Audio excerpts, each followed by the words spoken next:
इस रोमांचक कहानी की शुरुआत होती है एक माइनिंग एरिया को दिखाते हुए जहां पर गोल्ड एक्सट्रैक्ट किए जाते थे। यानी कि इस जगह पर गोल्ड की मात्रा बहुत ज्यादा हुआ करती थी। इस जगह पर बहुत सारे वर्कर्स काम किया करते थे क्योंकि ये प्रॉफिटेबल बिजनेस होता है। जल्द से जल्द उस माइनिंग एरिया का काम और ज्यादा बढ़ने लगा था। हमें तो वहाँ माइनिंग एरिया का ओनर दिखाया जाता है जो अपने बेटे के साथ आगे बढ़ रहा था। ओनर का बेटा कुछ अजीब तरीके की आवाजों को सेंस करता है, लेकिन ओनर ने उसे इग्नोर कर दिया। ओनर अपने जाने के बाद अपने बेटे को ही इस जगह का नया ओनर बनाना चाहता था, लेकिन अब जैसे ही ओनर थोड़ा सा आगे जाता है तभी उसके बेटे को किसी ने खींच लिया था। उसका बेटा बहुत चिल्लाने लगा, लेकिन जब तक वो ओनर वहाँ पर गया उसने बहुत ही खतरनाक चीज देखी जिसने की अब ओनर पर भी हमला कर दिया। वो अजीब सी परछाई किसी क्रिएचर जैसी लग रही थी जो बहुत खतरनाक है। इसी तरीके से उस अनजान चीज ने माइनिंग एरिया में हमला कर दिया। अब यहाँ पर उस पूरे इंसिडेंट को कई साल बीत जाते हैं। हमें तो अब यहाँ एवियाना नाम की एक लेडी साइंटिस्ट दिखाई जाती है जो कि उसी माइनिंग एरिया पर रिसर्च कर रही थी।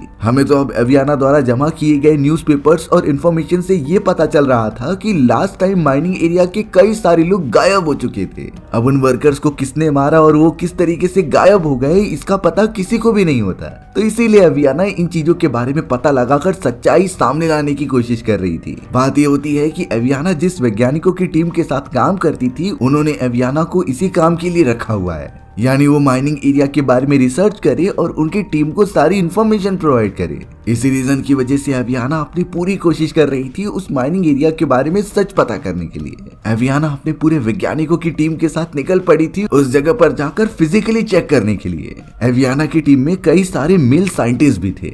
उनका IQ लेवल बहुत ज्यादा होता है और उन्होंने भी अपने लाइफ में कई इन्वेंशंस किए थे। अब लगातार आगे चलने पर उन्हें वो माइनिंग एरिया नहीं दिखाई दे रहा था, इसीलिए अब एवियाना उतर कर एक शॉप में चली जाती है और वहाँ के एक आदमी से माइनिंग एरिया के बारे में पूछती है। वो आदमी माइनिंग एरिया का नाम सुनकर काफी डर गया और वो एवियाना के पूछे गए सवालों का कुछ जवाब ही नहीं देता। एवियाना जब उसे थोड़ा सा फोर्स करने लगी कि हम तुम्हें इसके बदले पैसे भी देंगे, तो अब जाकर वो आदमी फ्रस्ट्रेट होकर कहने लगा कि तुम सभी को आखिरकार वहाँ क्या काम है। एवियाना ने सिंपल बता दिया कि हमें थोड़ी सी रिसर्च करनी है, लेकिन वो आदमी कह रहा था कि तुम सभी मारे जाओगे, तुम्हें वहाँ पर बिल्कुल भी नहीं जाना चाहिए। एवियाना यही सोचने लगी कि यह आदमी उन्हें डराने के लिए ऐसा कह रहा है, इसीलिए वो उस आदमी की बात माने बिना अपने साथियों के साथ आगे बढ़ने लगी थी। उसी जगह पर एक और आदमी होता है जिसने ये सारी बात सुन ली होती है। वो तुरंत ही किसी दूसरे आदमी को कॉल लगा रहा था और कहता है कि खतरा जरूर आने वाला है, यानी सारी चीजें माइनिंग एरिया से रिलेटेड हो सकती हैं। अब एवियाना और उसके साथी वैज्ञानिक जब अपनी कार लेकर आगे बढ़ते हैं तो उन्होंने नोटिस किया कि एक और कार उनका पीछा कर रही है। अब उस कार से आगे निकलने के लिए एवियाना ने स्पीड बढ़ा दी थी। माइनिंग एरिया का रास्ता सामने था, लेकिन फिर भी एवियाना दूसरी तरफ निकल पड़ती है। चौंकाने वाली बात थी कि उस माइनिंग एरिया की टेरिटरी तक ही वो कार रुकती है, जिसके बाद वो फॉलो कर रही कार वापस जाने लगी। एवियाना भी बताने लगती है कि शायद वो कार ये देखने आई थी कि हम माइनिंग एरिया की तरफ जा रहे हैं कि नहीं। अब उस कार के वहाँ से चले जाने के बाद एवियाना वापस कार मोड़ती है और माइनिंग एरिया की तरफ जाने लगती है। माइनिंग एरिया का रास्ता बहुत ही ज्यादा बेकार था। वहाँ पर तो डेंजर के बोर्ड भी लगे हुए होते हैं, लेकिन उनमें से कोई भी वैज्ञानिक उन्हें देखता ही नहीं। अब एवियाना और उसके साथी माइनिंग एरिया के गेट के पास पहुंच चुके थे, जहां इलेक्ट्रिसिटी से चल रही तारें लगी होती हैं, यानी कि अंदर जाने के लिए सख्त मनाही थी। पर उन्हें अपना मिशन तो कंप्लीट करना ही होगा, इसीलिए अब एवियाना ने बड़ी चालाकी से एक पेड़ को ढूंढ निकाला जो कि थोड़ा टिल्ट होता है और उसके ऊपर से जाकर वो माइनिंग एरिया का रास्ता क्रॉस कर सकते हैं। एवियाना अपने हिसाब से दूसरी तरफ जाने का रास्ता बनाने लगी। वो सब बिल्कुल भी नहीं चाहते थे कि उनसे पहले कोई और वैज्ञानिकों की टीम इन राज का पर्दाफाश कर दे। वो इन सारी चीजों में अपनी रिसर्च पहले रखना चाहते थे। अब यहाँ बहुत रात होने के कारण वो सभी उसी जगह पर रुकने का डिसाइड करते हैं। थोड़ी देर बाद टीम के मेल वैज्ञानिकों की एक दूसरे से बहस चलने लगी कि आखिरकार वहाँ पर हुआ क्या था। उनमें से कुछ लोग कह रहे होते हैं कि उस समय जमीन फटने के कारण कई लोग उसमें गिर गए होंगे और शायद यही रीजन था इतने लोगों के मारे जाने का। वहीं दूसरा वैज्ञानिक कह रहा होता है कि ये किसी सीक्रेट मिशन जैसा लग रहा है, जहां पर दूसरे देश के मिलिट्री सोल्जर्स हम पर हमला करके उन्हें मार दे रहे थे। इसी तरीके से कई सारे पॉइंट ऑफ व्यू दिए जाते हैं उन वैज्ञानिकों द्वारा, लेकिन अभी तक लाइव प्रूफ नहीं मिल पाया होता है तो वो कंक्लूजन तक नहीं पहुंच सकते। एवियाना और उसकी पूरी टीम को जल्द से जल्द इसका सच सामने लाना ही होगा। अब सुबह होने पर हमें एक आदमी दिखाया गया जो नोटिस कर पा रहा था कि जिन ग्रिल्स को वो पार करके आए थे उनके एक पार्ट को किसी ने तोड़ दिया है और ये कोई नॉर्मल एनिमल्स का काम नहीं हो सकता था। इन चीजों को तो उन वैज्ञानिकों ने भी नोटिस किया था, पर वो उसे इग्नोर करते हुए आगे बढ़ने लगे। अब हमें एक बूढ़ा आदमी दिखाया जाता है जिन्हें जमीन के अंदर लगी हुई ग्रिल्स के अंदर से कुछ आवाजें आने लगी। वो आदमी सीधा चला गया उन आवाजों को सुनने के लिए। अब एक बूढ़ा आदमी जिसका नाम पॉल होता है और यही उन वैज्ञानिकों को शॉप के अंदर मिला था। पॉल को सब कुछ पता चल गया कि जरूर ये वैज्ञानिक उस माइनिंग एरिया की तरफ गए होंगे, इसीलिए वो ये बात अपने सभी लोगों को बता देता है कि एक बहुत ही बड़ा खतरा अब आने वाला है। इसीलिए उसने ये बात सभी लोगों को बता दी कि हमें उन वैज्ञानिकों को रोकना होगा।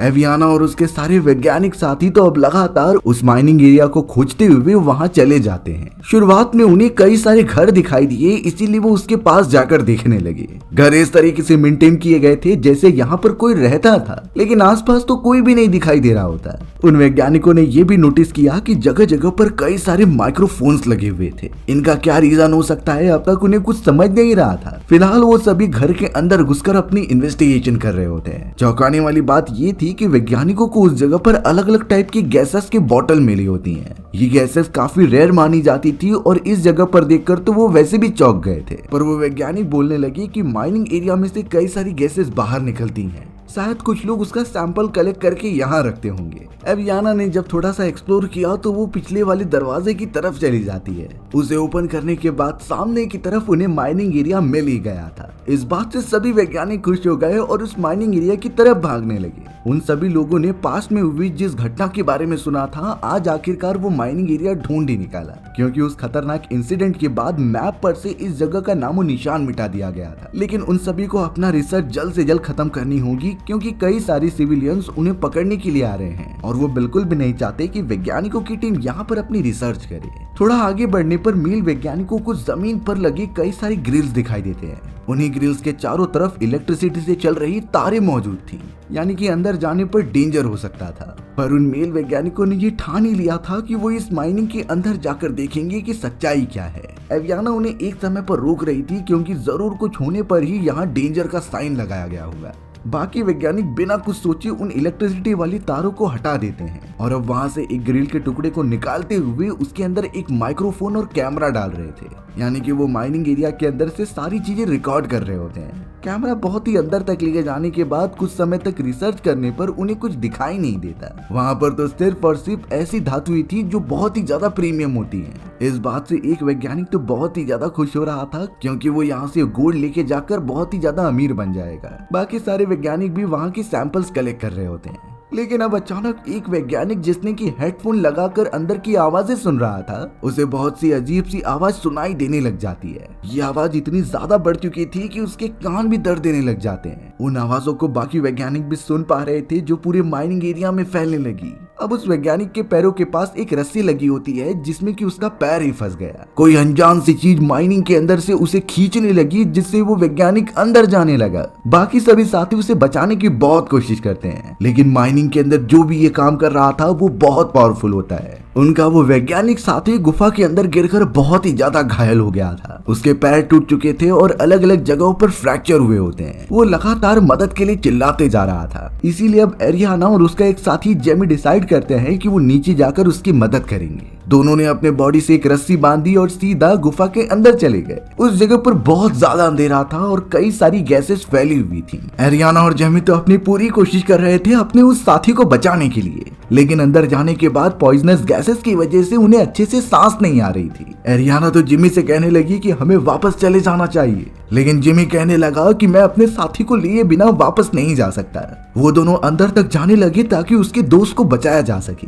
अब बाहर की तरफ जो बाकी मेल वैज्ञानिक होते हैं, उनके पास एक लोकल सिविलियन आ चुका था। उस सिविलियन के हाथ में शॉट गन होती है और वो बहुत गुस्से में होता है। वो तुरंत ही वैज्ञानिकों के पास आ गया और ये देखने लगा कि इन लोगों ने वो फेंसिंग हटा दी है जिससे कि माइनिंग एरिया को कवर किया गया था। उस सिविलियन ने तो तुरंत ही रस्सी काटना स्टार्ट कर दिया, जिससे कि एवियाना और जेमी अंदर गए थे, क्योंकि वो 1% का भी रिस्क नहीं लेना चाहता था जो चीजें इस माइनिंग एरिया में है। एवियाना और जेमी को जब ये पता चला तो वो दूसरी बची हुई रस्सी को लेकर जल्द से जल्द ऊपर आने लगे। ऊपर आने के बाद उन्होंने देखा कि सिविलियन बेहोश पड़ा हुआ है। इसे और किसी ने नहीं बल्कि बाकी वैज्ञानिकों ने मारकर बेहोश कर दिया था। वो नहीं चाहते थे कि एवियाना और जेमी हमेशा हमेशा के लिए माइनिंग एरिया में फंसे रह जाएं। अब यहाँ पर वो सभी काफी डर चुके थे, इसीलिए उस सिविलियन की कार को लेके वहाँ से जाने लगे। सिविलियन अभी भी उसी जगह पर बेहोश था। एवियाना, जेमी और बाकी सारे साथी सोच रहे थे कि वो इस गाड़ी की मदद से किसी की हेल्प लेकर आए, क्योंकि उनका वो वैज्ञानिक दोस्त अभी भी माइनिंग एरिया में फंसा हुआ है। लगातार आगे बढ़ते समय अचानक उनकी कार का टायर ही पंक्चर हो जाता है, यानी उन्हें आगे पैदल ही बढ़ना पड़ेगा। अब सभी बाहर निकलकर फॉरेस्ट वाले एरिया की तरफ जाने लगे। वो सभी इस समय बहुत ही ज्यादा डरे हुए थे, क्योंकि आसपास से अजीब तरीके की आवाजें आ रही थी।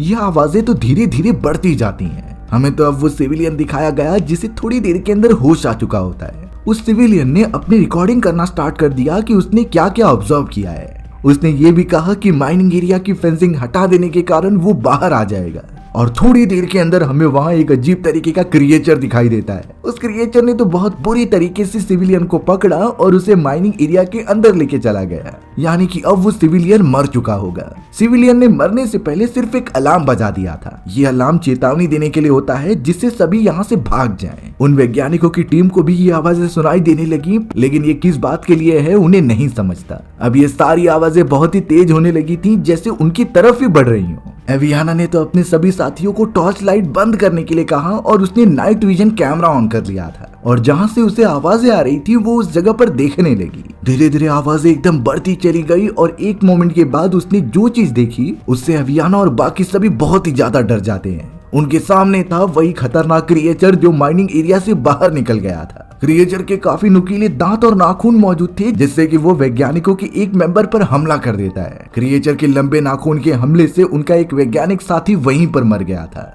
एवियाना के पास भी वो क्रिएचर हमला करने के लिए बढ़ा, लेकिन वो कैमरे की मदद से उसे धक्का दे देती है और वहां से बाकियों के साथ भागने लगती है। चलते चलते वो एक रोड वाले एरिया पर आ गई, जहां एक कार आकर रुक रही थी। उस कार पर कुछ सिविलियंस मौजूद थे जो गन से लगातार क्रिएचर पर फायर करते हैं, यानी वो इनडायरेक्टली इन वैज्ञानिकों की मदद कर रहे थे। एवियाना, जिमी और सभी लोग उस कार के ऊपर बैठकर वहां से निकल जाते हैं। ट्रैवल करते हुए वो अपने ट्रक को एक टाउन के अंदर लेकर आ गए थे, जहां उनकी तरह और भी लोग रहते हैं, पर वो सभी किसी इमरजेंसी सिचुएशन के लिए तैयारी कर रहे थे, जैसे वो एक हमला करने वाले हों। अब एक घर के अंदर जाने के बाद उन्हें कई सारी इंफॉर्मेशन दिखाई देती है क्रिएचर्स के बारे में। वहां पर क्रिएचर की बनावट से लेकर उसकी पूरे बॉडी स्ट्रक्चर के बारे में लिखा हुआ था। ऐसा लग रहा होता है कि सारे सिविलियंस पहले से ही जानते थे कि ये क्रिएचर वहां रहते हैं। थोड़ी ही देर के अंदर हमें पता चला कि वो बूढ़ा आदमी कोई और नहीं बल्कि पॉल है। पॉल शुरुआत से ही ये सारी चीजें जानता था कि माइनिंग एरिया में ये क्रिएचर्स रहते हैं। वो जब से यहाँ आया है उसकी एक ही जिम्मेदारी थी कि वो माइनिंग एरिया को बंद रखे और उन क्रिएचर्स को बाहर ना निकलने दे। लेकिन अफसोस की बात ये थी कि वैज्ञानिकों की टीम ने उस फेंसिंग को हटा दिया, और अब ना चाहते हुए भी सभी क्रिएचर्स बाहर निकलने लगे हैं। पॉल तो उस क्रिएचर की बनावट के बारे में बताता है कि कैसे उनके पास पॉइजनस नाखून है। अगर ये नाखून हमारी बॉडी से कनेक्ट भी हो गए तो हम वहीं पर मर जाएंगे। और अब यहाँ किसी भी तरीके से पॉल और उसकी पूरी टीम को वो फेंसिंग वापस से बंद करनी होगी, क्योंकि माइनिंग एरिया से लगातार क्रिएचर्स बाहर निकलते जा रहे हैं। इन क्रिएचर्स की तादाद कितनी हो सकती है इसका उन्हें अंदाजा नहीं था, पर अब उन्हें अपनी जान पर खेलकर उस फेंसिंग को बंद ही करना होगा। पॉल के कई सारे साथी बताने लगे कि कई क्रिएचर्स हमारी तरफ बढ़ रहे हैं, और इस समय उनकी संख्या बहुत ज्यादा थी। कई क्रिएचर्स अब आवाजों को सुनकर उनकी एरिया में भी आने लगे थे, इसीलिए अब एरियाना, जेमी और सभी लोग एक ट्रक के पीछे छुप जाते हैं और यहाँ से बाहर निकलने की तैयारी करते हैं। रेडियो पर उन्हें सिग्नल्स मिले थे कि पहाड़ी वाला एक सेफ एरिया मौजूद है, वहाँ पर उन्हें जल्द से जल्द पहुँचना पड़ेगा, नहीं तो मारे जाएंगे। अब प्रॉब्लम ये थी कि पहाड़ी वाले इलाके के बीच में कई क्रिएचर्स मौजूद होते हैं, वो सब वहाँ जाए तो जाए कैसे। इसीलिए अब ना चाहते हुए भी एक ट्रक ड्राइवर उन्हें आगे बढ़ने का मौका देता है, यानी वो जाकर उन क्रिएचर्स का ध्यान भटकाएगा। उसने एक बोतल वाली बॉम्ब ले ली और उन क्रिएचर्स की तरफ भागने लगा। एक बड़ा सा धमाका होने के कारण सारे क्रिएचर्स वहां पर अट्रैक्ट होने लग जाते हैं, और इसी मौके का फायदा उठाकर एवियाना की टीम वहां से निकल पड़ी थी। उन्हें सीधा उस सेफ हाउस की तरफ बढ़ना था जो पहाड़ की चोटी पर है, लेकिन प्रॉब्लम ये थी कि हर जगह पर वो क्रिएचर फैल चुके थे। थोड़ा भी अगर उन्हें आवाज सुनाई देती तो वो उन्हें पकड़ने आ जाते। एवियाना और उसके कई साथी एक घर के अंदर जाकर छुप जाते हैं और आवाज नहीं करते हैं। उन्हें पता था कि अगर वो शांत रहेंगे तो क्रिएचर उनके लोकेशन का पता नहीं लगा सकते, बट उनका अचानक से रेडियो बजने लगा, जिससे कि बाहर खड़ा हुआ एक क्रिएचर उनकी लोकेशन का पता लगा लेता है। वो तो अब सीधा घर के अंदर आने लगा। एवियाना और उसके पूरी वैज्ञानिकों की टीम दूसरे कमरे में जाकर छुपने लगी। वो लोग बचने के लिए कहीं और आवाज करते हैं जिससे क्रिएचर वहां से दूर चले जाए, पर शायद उनकी ये तकनीक बिल्कुल काम नहीं करती, क्योंकि उस खतरनाक क्रिएचर ने उन सभी को देख लिया था और अब वो हमला करने के लिए उनकी तरफ बढ़ रहा होता है। वो खतरनाक क्रिएचर तो दरवाजा तोड़कर अंदर घुसने की कोशिश कर रहा था। क्रिएचर ने अपने पंजे से जेमी को बहुत बुरी तरीके से मारा, जिससे कि वो फ्लोर पर जाकर गिर गया था। फ्लोर पर गिरने से वहाँ पर काफी बड़ा छेद हो गया, जिससे उन्हें वहाँ से दूर जाने का रास्ता मिल जाता है। क्रिएचर अंदर घुस पाता इससे पहले एवियाना और उसके सभी दोस्त वहाँ से अंदर जाने लगे। उन्हें यही लग रहा था कि ये कोई सीक्रेट जगह होगी जो यहाँ से बाहर निकाल सकती थी। बाद में पता चला कि ये सीक्रेट जगह माइनिंग एरिया से जुड़ी हुई है और वो लोग वहाँ से ट्रेवल करते हुए उसी प्लेस पर पहुंच गए थे। क्रिएचर्स के चिल्लाने की आवाज अभी भी कम नहीं हो रही थी, जिससे ये साफ होता है कि वो उनके पीछे हैं और अगर वो सब एक जगह पर थोड़ा भी रुके तो शायद क्रिएचर उन्हें पकड़कर मार देंगे। एवियाना की एक फ्रेंड जिसका नाम लिसा होता है, उसने बाकी सभी को यहाँ से आगे जाने के लिए कहा, क्योंकि किसी एक को तो पीछे रहकर उनका ध्यान भटकाना होगा, नहीं तो उनमें से कोई नहीं बचने वाला।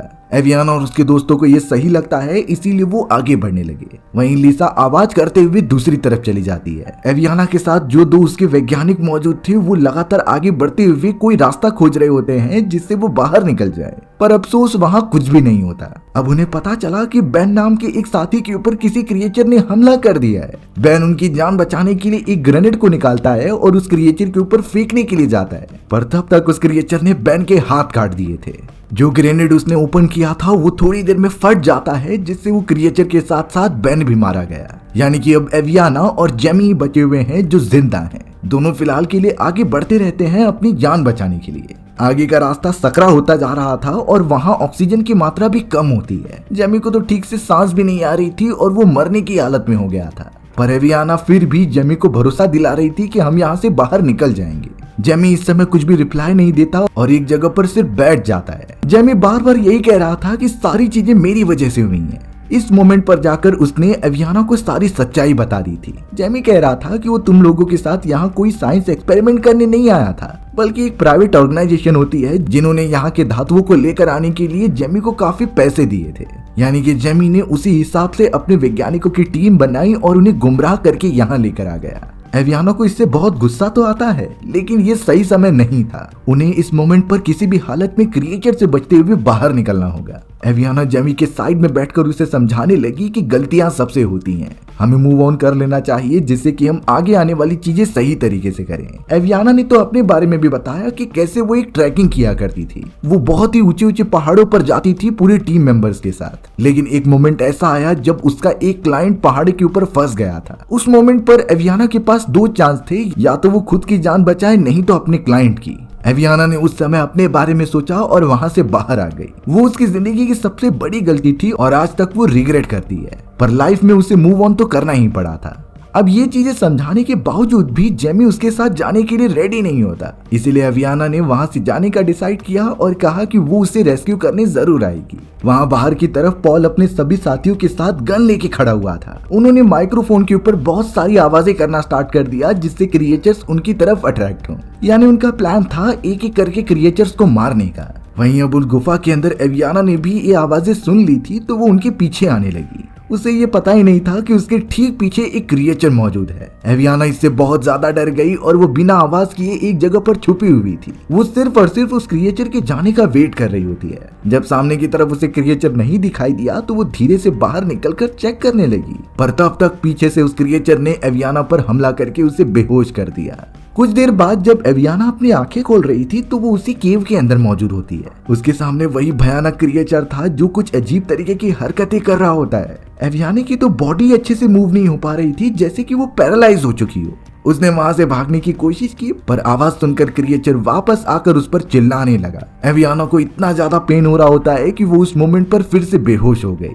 दूसरी बार जब वो अपनी आंखें खोलती है तो वहां पर जेमी और उसका एक और साथी मौजूद था। दोनों अभी भी जिंदा होते हैं। जेमी तो अब यहाँ एरियाना को वो ग्रेनेड दे रहा होता है जिससे वो इन क्रिएचर्स को ब्लास्ट करे। लेकिन दूसरे वाले ब्लैक वैज्ञानिक ने कहा कि इस जगह पर इन क्रिएचर्स की मात्रा बहुत ज्यादा है और सामने की तरफ इन क्रिएचर्स की क्वीन मौजूद है। ये हम सभी को जल्द से जल्द खाने वाले हैं। एक खतरनाक क्रिएचर अब सीधा आकर उस ब्लैक वैज्ञानिक को पकड़ लेता है और अपनी क्वीन के पास लेकर जाता है। क्रिएचर क्वीन के पास बहुत ही नुकीले नाखून थे जिसने कि अब तुरंत ही उस ब्लैक वैज्ञानिक का सर ही खा लिया था, यानी कि ब्लैक वैज्ञानिक मारा गया। अच्छी बात यह होती है कि एवियाना ने तब तक ग्रेनेड उठा लिया। क्रिएचर उसे भी पकड़ कर लेकर जा रहे थे। जेमी ने उनका ध्यान भटकाने के लिए अपने मोबाइल में अलार्म लगा दिया जिससे उनकी नजर दूसरी तरफ चली गई।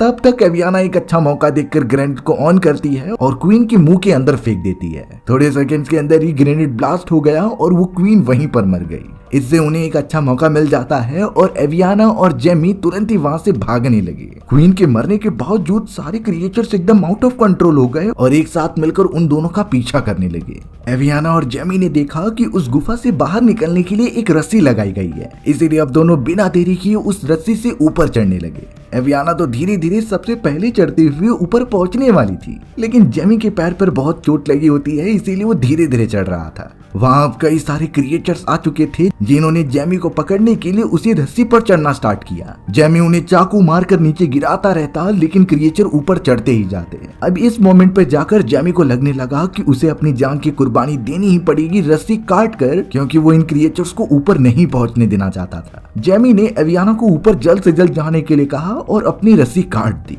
एवियाना देख पा रही थी कि वो क्रिएचर्स जेमी को पकड़कर खा रहे हैं, यानी कि जेमी ने हम सभी को बचाने के लिए अपनी जान की कुर्बानी दे दी। एवियाना किसी भी तरीके से ऊपर पहुंचती है और पॉल उसे बाहर निकाल रहा था। एक दो क्रिएचर्स उस माइनिंग एरिया से बाहर निकल रहे होते हैं, पर वो फ्लेम थ्रोअर से उन्हें मारने लगे। इतने सारे हमले होने के कारण जो क्रिएचर्स माइनिंग एरिया में मौजूद थे वो अंदर की तरफ चले गए। पॉल की टीम ने जल्द से जल्द खतरा टालने के लिए उस माइनिंग एरिया को परमानेंटली बंद कर दिया था, यानी कि अब क्रिएचर्स बाहर नहीं निकल पाएंगे। पॉल तो अब एवियाना को शहर की तरफ लेकर जाने लगा, क्योंकि वही उसका घर था। उसे बहुत ज्यादा दुख हो रहा होता है कि एवियाना के सारे वैज्ञानिक साथी मारे गए, पर अब एवियाना बताने लगी कि वो बाहर जाकर अगर ये सारी कहानी सभी को बताएगी तो कोई भी उसके ऊपर भरोसा नहीं करेगा। इसीलिए एवियाना ने डिसाइड किया कि वो इसी जगह रहकर उनके रूल्स एंड रेगुलेशन को फॉलो करेगी और ये इंश्योर करेगी कि कोई भी माइनिंग एरिया को ओपन ना कर पाए, यानी वो भी एक बहुत ही अच्छी सिविलियन बन जाएगी जो इंसानी सभ्यता के लिए लड़ेगी। इसी तरीके से हमारी ये कहानी यहीं पर खत्म हो गई। सो व्यूअर्स, आपको ये स्टोरी कैसी लगी कमेंट सेक्शन में बताना भूलना मत, और अगर आपको मेरा एक्सप्लेनेशन 1% भी अच्छा लगा होगा ना तो वीडियो को लाइक एंड चैनल को सब्सक्राइब जरूर कर देना। मिलते हैं इसी तरीके की मजेदार वीडियोस में, तब तक के लिए बाय बाय।